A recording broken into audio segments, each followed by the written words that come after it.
Que Dios les bendiga, amados hermanos de la Iglesia de Cristo, Refugio de Paz, allá en la ciudad de Mar del Plata, Argentina. No sé incluso si también estén los hermanos de Batán presentes, pero de igual manera les envío un saludo a ellos. Quisiera agradecer en esta oportunidad al pastor Hugo Enrico por extenderme amablemente esta invitación para poder participar con ustedes. Y bueno, yo quisiera agradecer y aprovechar también este tiempo para que podamos ser mutuamente edificados por medio de la palabra del Señor. Entrando un poquito en materia, yo quisiera platicar con ustedes de un tema que a mí en lo personal me tiene impactado y quiero compartirlo con ustedes. Quiero contarles que este tema realmente se derivó de una enseñanza que nuestro apóstol Sergio Enríquez dio a la congregación algunas semanas atrás, pero es como que me hubiera sido abierto un velo, ¿verdad? Y entonces empecé, a partir de esa enseñanza, empecé a ver en la Escritura algunas cosas que están relacionadas con ello, pero que tienen mucho que ver con nuestra preparación como iglesia para el encuentro con nuestro Señor Jesucristo. Entonces yo quisiera, para ir entrando de lleno en el tema, quisiera empezar leyendo el libro de Proverbios, capítulo 31, versículos 19 y 20. Y dice el libro de Proverbios, hablando de la mujer virtuosa, ¿verdad? Ahorita vamos a platicar brevemente sobre ella. Dice, extiende sus manos a la rueca y sus manos toman el uso. Verso 20, extiende su mano al pobre y alarga sus manos al necesitado. Bien, voy a tratar de resumir, porque esto, aparte de que ya tuve la oportunidad de platicarlo con los hermanos de la congregación de acá de Guatemala, también tuve la oportunidad de compartir una enseñanza relacionada con este mismo tema con unos hermanos del Perú. Y entonces yo quisiera ahora avanzar un poquito en cuanto a esto, pero déjeme hacerle un breve resumen. El capítulo 31 de Proverbios, sobre todo del versículo 10 al 31, describe a una mujer virtuosa. Pero como platicábamos con los hermanos, sobre todo cuando estuvimos platicando con los hermanos del Perú, decíamos que esos son 22 versículos que conforman un acróstico con las letras del alefato hebreo. Es decir, el versículo 10, que es el primero del acróstico, empieza con la letra Aleph, que es la primera del alefato, versículo 11 con la letra Bet, versículo 12 con la letra Gimel, y así sucesivamente hasta terminar en el versículo 31. Pero esos 22 versículos describen a una mujer virtuosa, y platicábamos también con los hermanos que el término que normalmente se traduce virtuosa es un término hebreo que se dice chayil y que habla de fuerza, de poder, de vigor.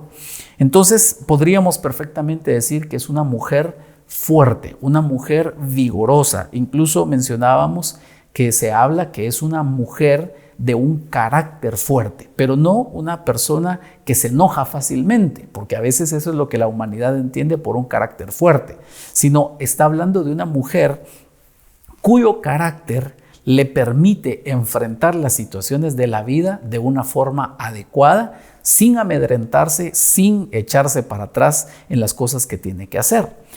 Pues decíamos que esa descripción, esos 22 versículos, si los vemos muy superficialmente, podríamos asumir que el rey Lemuel, que es el mismo rey Salomón, que es quien escribe este libro de Proverbios y sobre todo el capítulo 31, podríamos pensar que él está hablando de su mamá, que era Betsabé, aquella mujer con la cual lamentablemente David cometió un adulterio. Bueno, ella también desde luego cometió el adulterio porque también ella era casada, pero bueno, aunque no lo hubiera sido, era un adulterio, ¿verdad? Pero lo que quiero decir es que algunos estudiosos bíblicos incluso sugieren eso, que Salomón o el rey Lemuel está describiendo aquí a su propia madre, a Betsabé.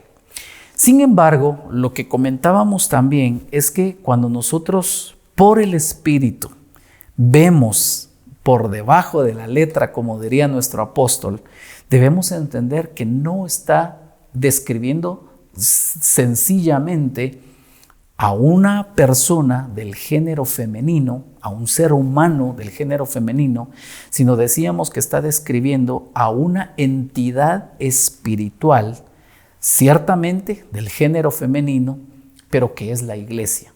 Una iglesia que es una mujer fuerte, una mujer de carácter, una mujer vigorosa, que dice en esos mismos versículos que estamos mencionando, dice que su marido, el corazón de su marido está confiado, su marido es Cristo, desde luego, es el corazón de Cristo, está confiado en su esposa porque nunca le trae males, siempre le trae bienes. Es una mujer que dice no teme al frío del invierno porque todos en su casa tienen doble cobertura. Y en fin, es una mujer extraordinaria, es una entidad llamada iglesia extraordinaria. Entonces, teniendo esa perspectiva, teniendo ese punto de vista, podemos decir entonces que lo que describe el versículo 19 y 20 que estábamos mencionando son características, son acciones o quizás más bien actitudes que tiene aquella mujer virtuosa, aquella iglesia que se está preparando para el encuentro con el Señor Jesucristo en las nubes, lo cual, por cierto, no creo que falte mucho tiempo para que eso suceda, ¿verdad?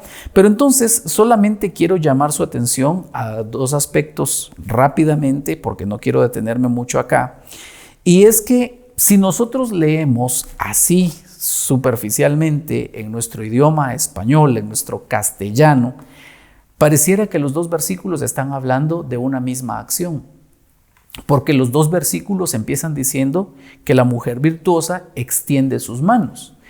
Quizás la única diferencia que podríamos notar es que el versículo 19 lo dice en plural, extiende sus manos, y que el versículo 20 lo dice en singular, extiende su mano. Esa podría ser la única diferencia que tal vez podríamos notar. Sin embargo, cuando nosotros vemos, con la ayuda de las herramientas como la concordancia Strong sobre todo, nosotros podemos ver que en el texto original está hablando de cosas completamente diferentes.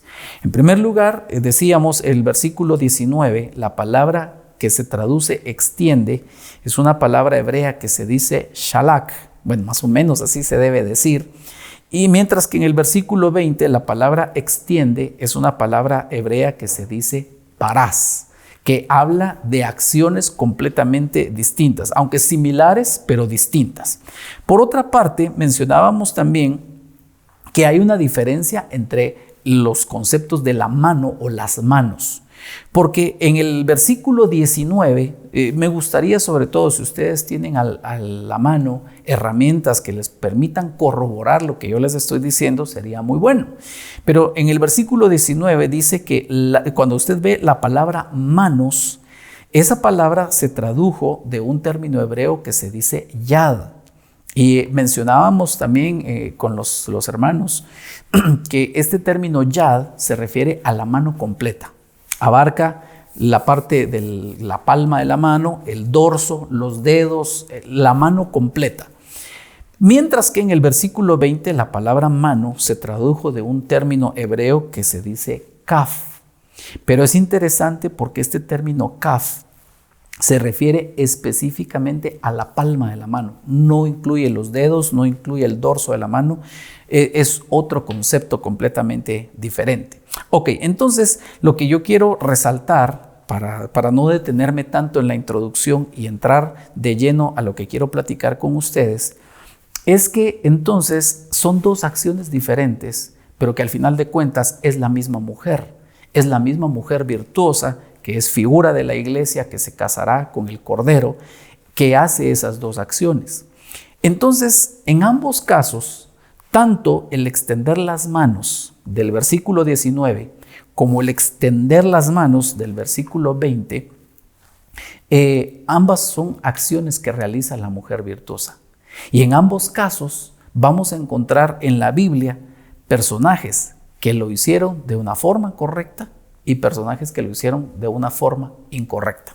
Tal vez yo me quiero centrar en el primer punto, el extender las manos descrito en el versículo 19. Pero para que no quede usted ahí con la duda, yo solo quiero mencionarle lo siguiente. Por ejemplo, cuando usted ve la palabra extender del versículo 20, se refiere más a separar, es el concepto literal. Y al hablar de manos, refiriéndose a las palmas de las manos, incluso cuando usted ve el diccionario bíblico, dice que se refiere a la acción de separar las manos en una posición de oración. Y de hecho, cuando usted ve los personajes que separaron las manos con estos dos términos, está hablando específicamente de oración. Solo se lo menciono como ejemplo, porque ya le repito, yo quiero centrarme en el versículo 19. Por ejemplo, dice que cuando Salomón iba a dedicar el templo, usted recuerda aquel pasaje, aquel famoso pasaje que es cuando él dice, cuando el Señor le responde y le dice, si se humillare mi pueblo sobre el cual mi nombre es invocado, etcétera. En ese momento dice que Salomón está de rodillas y con sus manos extendidas está orando para dedicar el templo. Y así, cada vez que usted vea ese extender las manos del versículo 20, se refiere de alguna manera a la oración. Ok, pero entonces yo quiero centrarme en la extender las manos del versículo 19. Entonces, yo le puse por título a este tema, extendiendo las manos. Repito, refiriéndome a la acción que refleja Proverbios 31:19. Entonces, rápidamente yo le comento acá, platicábamos con los hermanos, hay quienes lo hicieron de una forma correcta y otros de una forma incorrecta. Los que lo hicieron de una manera correcta está Noé, Génesis 8:9, usted lo puede ver en una diapositiva allí en la pantalla. Noé, Génesis 8:9, Abraham, Génesis 22:10, Israel, Génesis 48:14, Moisés, al decir Israel no me refiero al pueblo de Israel, me refiero a aquel personaje llamado Jacob y que el Señor le cambió el nombre a Israel y él es el que extiende sus manos en Génesis 48:14. Ahorita lo vamos a ver en un momentito. Luego Moisés, Éxodo 4:4, que posiblemente aquí es donde quiero centrarme en el tema que quiero compartir. Luego tenemos Ahod o Ehud, según Jueces 3:21. Jael, que es una muchacha, usted tal vez recuerda la historia, ella fue la que mató a Sísara, aquel general del ejército de Canaán que había oprimido al pueblo de Israel. Esto lo vemos en Jueces 5:26. Y tenemos otros en una siguiente diapositiva, Sansón, según Jueces 15:15, David, primer libro de Samuel 17:49, uno de los hijos de los profetas, segundo libro de los Reyes, capítulo 6, verso 7, los judíos que habían sido amenazados de muerte por orden de Amán en los tiempos del rey Asuero, eso lo encontramos en Esther 9:2, y la mujer virtuosa que 2 veces vemos que extiende sus manos con esos mismos términos. Ok, entonces le dejo allí esa lista para que usted pueda estudiarlos en casa, verlos con mayor detalle, con mayor detenimiento, para que usted pueda también extraer mayor riqueza de la palabra, sabiendo, como repito, el enfoque que yo quiero ministrar de este tema es que nosotros somos esa mujer virtuosa. Nosotros somos esa entidad llamada iglesia que se está preparando para casarse con el Señor Jesucristo y que una de sus características es extender sus manos. Ok, entonces, habiendo dicho esto, le menciono rápidamente, le leo Génesis capítulo 8, versículos 8 y 9. Solo lo voy a leer porque de esto ya platicamos con los hermanos. Perdone usted que tal vez usted era bueno, pero con nosotros no, ¿verdad? Pero se lo dejo porque quiero entrar a otro punto con ustedes. Entonces, Génesis 8, versículo 8 y 9 dice, después envió una paloma, está hablando de Noé, para ver si las aguas habían disminuido sobre la superficie de la tierra. Pero la paloma no encontró lugar donde posarse, de modo que volvió a él al arca, porque las aguas estaban sobre la superficie de toda la tierra. Entonces Noé extendió su mano, la tomó y la metió consigo al arca. Brevemente le explico. mencionábamos con los hermanos que cuando esto sucede, Noé ya llevaba 9 meses dentro del arca, con la puerta cerrada, con la ventana cerrada. Bueno, aquí ya había abierto la ventana, ¿verdad? Porque por ahí envió primero al cuervo y luego a la paloma. Pero entonces Noé llevaba 9 meses de encierro en el arca, en medio de una destrucción terrible que había afuera. Y entonces lo que estábamos explicando es que él envía al cuervo, pero el cuervo, a pesar de que no encontró un lugar donde posar, donde establecerse, nunca volvió al arca. Jamás volvió él al arca. Dice, la Biblia estuvo yendo y viniendo, pero no volvió a entrar al arca. Mientras que la paloma no encontró dónde posar su pie sobre la tierra y volvió al arca. Entonces explicábamos, así a grandes rasgos, que el cuervo, usted sabe que es un ave inmunda. Y recientemente nuestro apóstol ha estado ministrando acerca de las aves como figura de esas potestades espirituales que se mueven en los cielos y que trabajan coludidas con ciertos personajes de la tierra para operar cosas nefastas. Y entonces, en ese caso, debemos considerar que el cuervo es un ave inmunda, que lo que podemos aprender de acá es que no le gusta permanecer en unidad. Cuando encuentra una oportunidad, aunque no esté en las mejores condiciones para él, pero prefiere estar en esa situación que volver al arca y permanecer en unidad con todos los demás. Mientras que la paloma, sin lugar a dudas, representa al Espíritu Santo, la paloma sí volvió al arca, a pesar de que no había lugar donde posarse en la tierra, y entonces Noé extiende su mano y la hace entrar al arca. Entonces decíamos que las personas que no les gusta permanecer en unidad, seguramente es porque están influenciadas por un cuervo. Mientras que las personas que están influenciadas por el Espíritu Santo, que se dejan guiar por el Espíritu Santo, no importa las condiciones en las que estén adentro, no importa cuánto tiempo falte, porque aquí le faltaban todavía 100 días a Noé para salir del arca. No importa ni el tiempo ni las condiciones, van a preferir siempre estar en la unidad que estar separados. Entonces, eso fue lo que mencionábamos. Esto lo que representa es que nosotros debemos extender nuestra mano al Espíritu Santo e invitarle a entrar a nuestra arca para que nosotros podamos permanecer en unidad y experimentar cosas gloriosas sin importar la destrucción que esté a nuestro alrededor ni las incomodidades que pueda representar el hecho de estar encerrados. Ok, de eso ya platicamos. El segundo personaje que mencionamos y que yo también quiero solo mencionarlo rápidamente es Abraham. Génesis capítulo 22, versículos 9 al 11, dice: llegaron al lugar que Dios le había dicho y Abraham edificó allí el altar. Arregló la leña, ató a su hijo Isaac y lo puso en el altar sobre la leña. Entonces Abraham extendió su mano, tomó el cuchillo para sacrificar a su hijo. Mas el ángel del Señor lo llamó desde el cielo y le dijo: Abraham, Abraham, y él respondió: heme aquí. Ok, entonces mencionábamos también con los hermanos que esto lo podemos ver muy claramente en cuanto a una ofrenda. Lo podríamos identificar como eso. Pero al hablar de una ofrenda no estamos hablando necesariamente de cuestiones monetarias, sino hablábamos acá que una de las cosas que se deja ver es que podríamos decir que Isaac era lo que Abraham más amaba.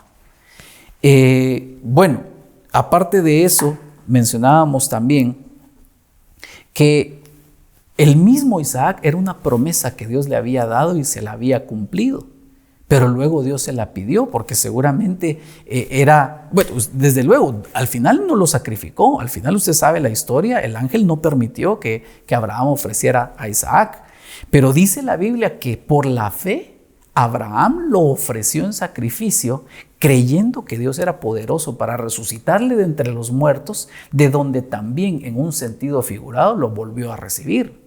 Pero imagínense ustedes lo que platicábamos, cómo dice la Biblia que ellos llegaron al monte donde tenían que sacrificarlo y durante 3 días ellos caminaron subiendo el monte.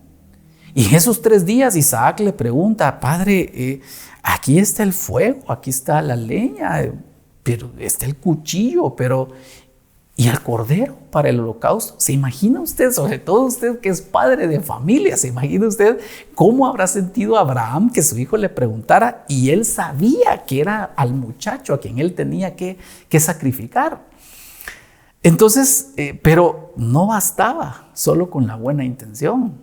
Tenía que consumar el sacrificio y para ello él extendió su mano. Porque usted ve el versículo 9, llegó al lugar, edificó el altar, arregló la leña, pero hasta ahí no lo había sacrificado. Él tenía que llegar hasta lo último. Y lo último era extender su mano al cuchillo. Entonces decíamos que esto nos puede hablar a nosotros de aquellos momentos de nuestra vida cuando Dios nos pide algo. Repito, no necesariamente pensemos en dinero, sino que a veces nos puede pedir lo que más amamos, o a veces nos puede pedir sencillamente que le entreguemos algo, aun cuando Él mismo nos lo haya dado. No digamos si es algo que nosotros escogimos por nuestra propia voluntad y que no es agradable ante sus ojos. Poníamos el ejemplo, quizás una relación sentimental que no es el agrado del Señor y el Señor le dice a alguien: entrégamela, entrégame esa relación. Y alguien podría decir: bueno, sí, pero es que ya lo bloqueé en las redes sociales, ¿verdad? O ya hice tal cosa. Está bien, ya lo bloqueaste, pero tienes que extender la mano al cuchillo y sacrificar de una vez por todas aquello que Dios te está pidiendo que le entregues. Ok, eso es de Abraham.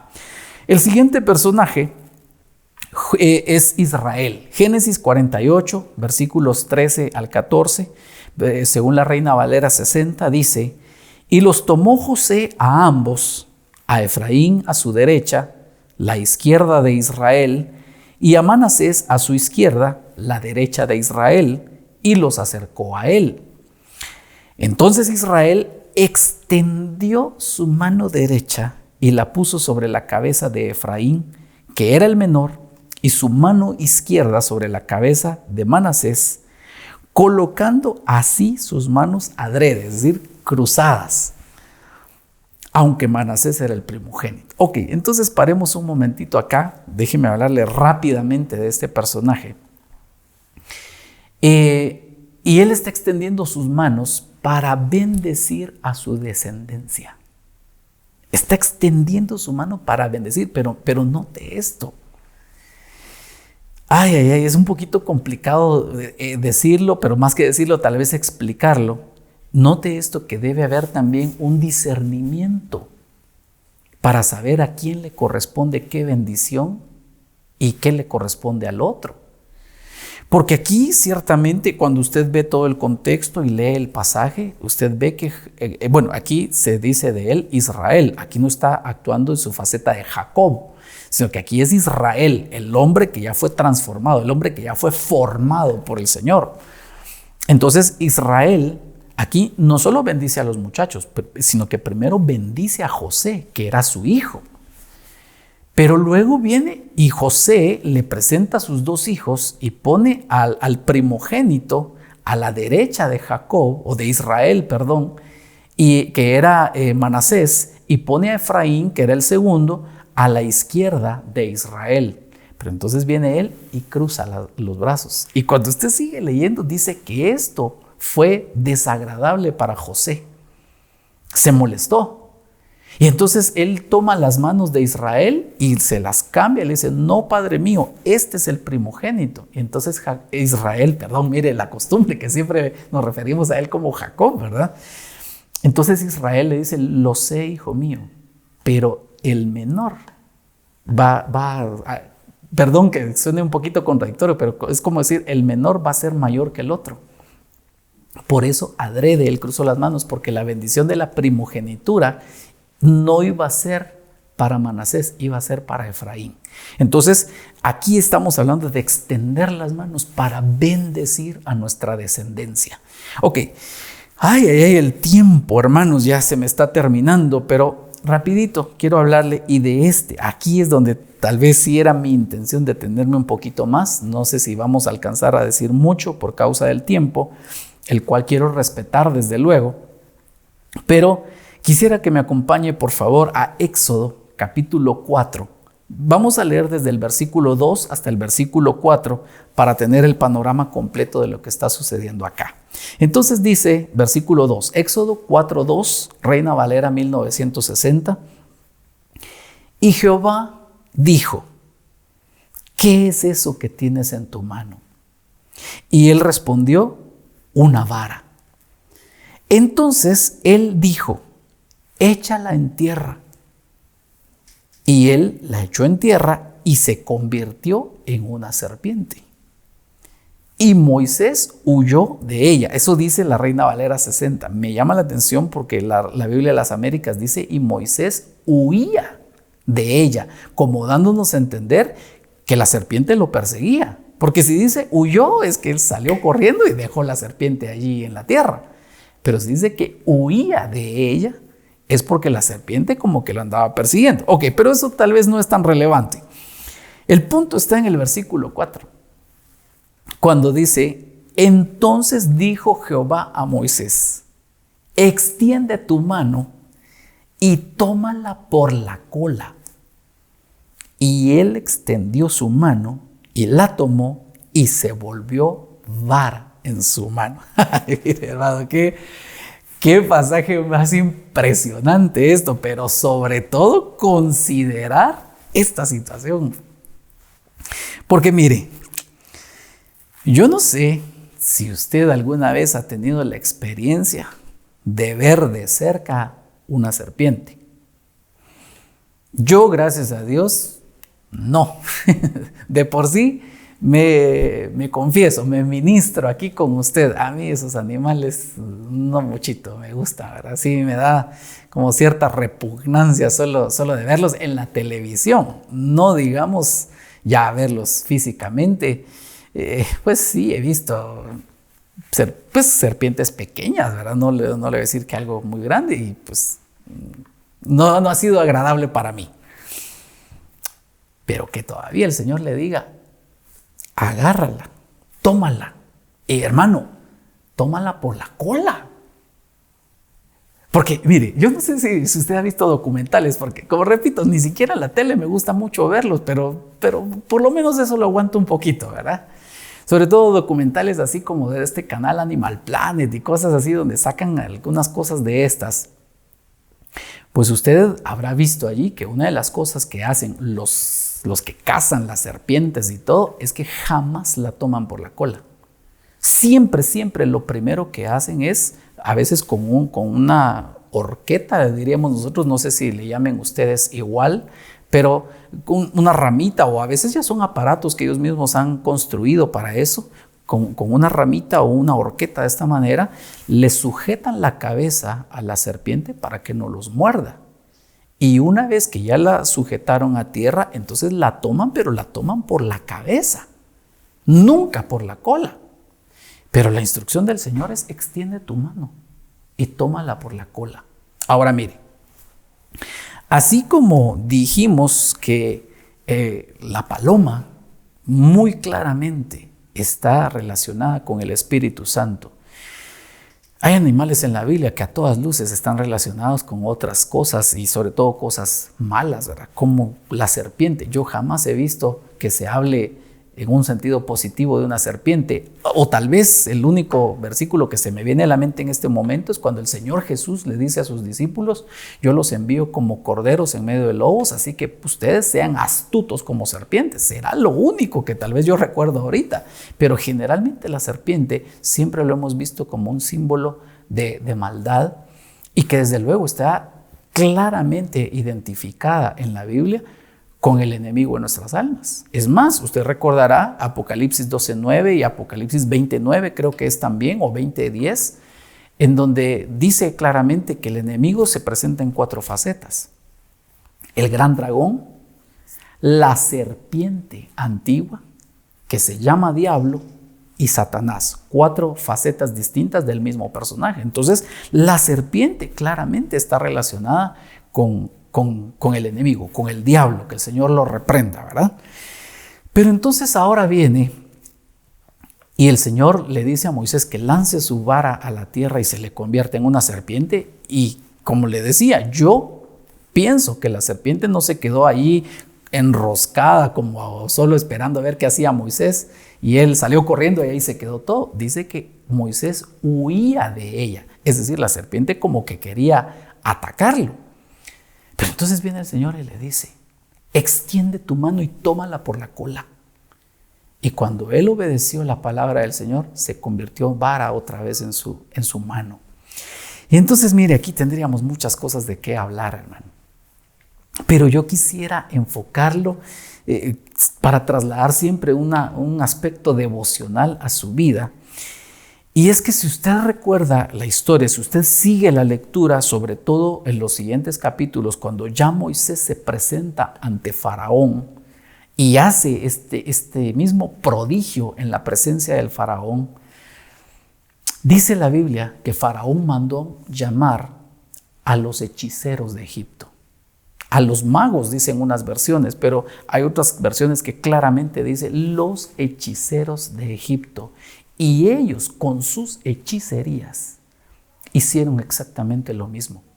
Claro, la diferencia fue que la vara de Moisés devoró a las serpientes, a las varas de los hechiceros. Pero hermano, lo que quiero decirles es que los hechiceros hicieron lo mismo. Entonces, lo que yo entiendo acá, y es lo que quiero compartirle en los escasos minutos que me quedan, es que una de las cosas, una de las características de la mujer virtuosa que somos nosotros, la iglesia del Señor Jesucristo, es que cuando es necesario, tenemos que extender nuestra mano para coger la serpiente y sojuzgarla. Entiéndase, extender nuestra mano con la autoridad dada por Dios hacia aquellas cosas que muchas veces pueden ser trabajos de hechicería, que gente oscura, gente de las tinieblas se levanta para hacer en contra de los hijos de Dios.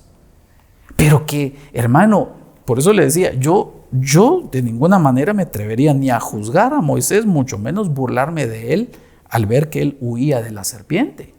Porque, repito, a mí hasta por la tele me da repugnancia ver esos animales. Ahora imagínese usted enfrentarse ya literalmente con un animal de esos. Pero no pensemos necesariamente en un animal literal. Pensemos en que muchas veces tenemos que enfrentarnos al mismo reino de las tinieblas. Y hermano, le quiero decir algo que tal vez quiero decirlo de una forma adecuada para que no se oiga ofensivo y que tampoco se malinterprete, pero a veces en nuestra propia casa tenemos que enfrentar ese tipo de ataques. Yo platicaba con los hermanos de la congregación hace algún tiempo que, bueno, no sé si ustedes recordarán esto, pero precisamente estando yo allá en Argentina, recibo la noticia que mi hija menor, Esther, estaba hospitalizada con un cuadro de infección en sus vías urinarias terrible. Y fue una cosa desesperante. Yo recuerdo que faltaban 4 días para mi viaje de regreso.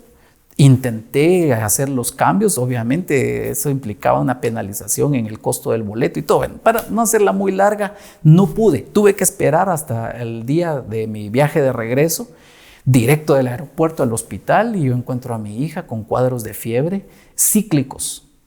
Le daban a las 2 de la tarde y a las 2 de la mañana. 2 de la tarde y 2 de la mañana eran los picos de fiebre.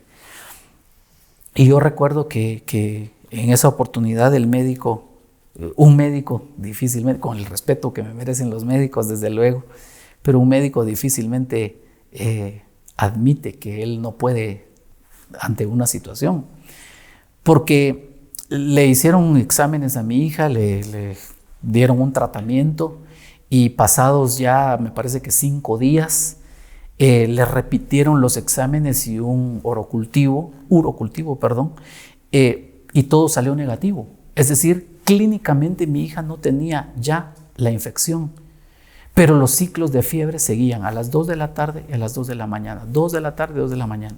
Entonces yo recuerdo un día domingo, yo tenía que pasar a la iglesia a atender algo.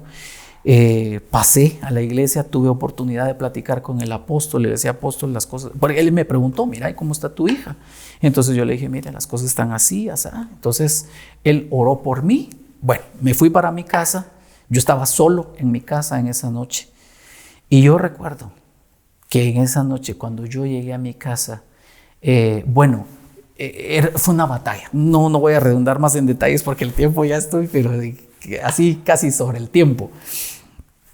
Empecé a librar una batalla. El Señor me permitió y me guió a librar una batalla espiritual en mi casa. El recuerdo era la medianoche, las 12 de la noche, como decimos comúnmente acá. El Señor me permitió librar esa batalla hasta que sentí el testimonio de que ya el Señor había dado la victoria.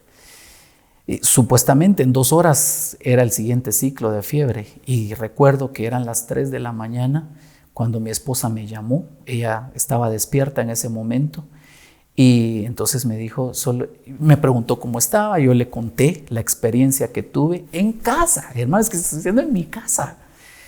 Entonces me dijo mi esposa, te cuento que a Esthercita ya no le dio fiebre a las 2 de la mañana. Desde las 8 de la noche se durmió y está profundamente dormida. Y está bien, ya no le dio fiebre. Y efectivamente ya no le volvió a dar fiebre después de esa batalla que el Señor me permitió librar. Pero lo que quiero decir, hermano, es que tenemos que extender las manos para coger por la cola a la serpiente.